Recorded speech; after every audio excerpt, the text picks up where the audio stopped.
వింటున్నా నా ప్రియ కుమార్తె, నా ప్రియ కుమారుడా, ఆలోచించండి.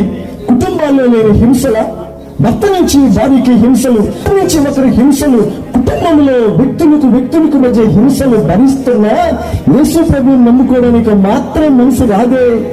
నువ్వు కుటుంబాల్లో పడుతున్న హింసలకు వచ్చే ఫలితం ఏమిటి? కుటుంబాల్లో మీరు పడుతున్న ఆ హింసలకు వచ్చేటువంటి లాభాలేంటి? ఇదిగో బైబిల్ ఉన్నటువంటి వాక్యం మిమ్మల్ని ఆహ్వానిస్తుంది. రండి, మీరు పొందుతున్న హింసల కన్నా ఇక్కడ నీతి కొరకు హింసపడ్డానికి రండి. దేవుని రాజ్యం మీ స్వాధీనంగా ఉంటుందని సాధించాలి.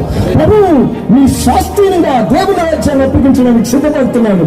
బతికితే సంబడం, 70 సంవత్సరాలు బతుకుతాం, అది కూడా ఆయాసంతో జీవిస్తాం సంబడం.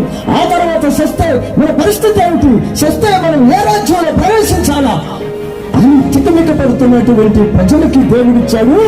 మీ 70 సంవత్సరాల అనంతరం మీరు ప్రాణం బయటొచ్చిన తర్వాత మీరు ప్రవేశించబోయే స్థలం దేవుని రాజ్యం.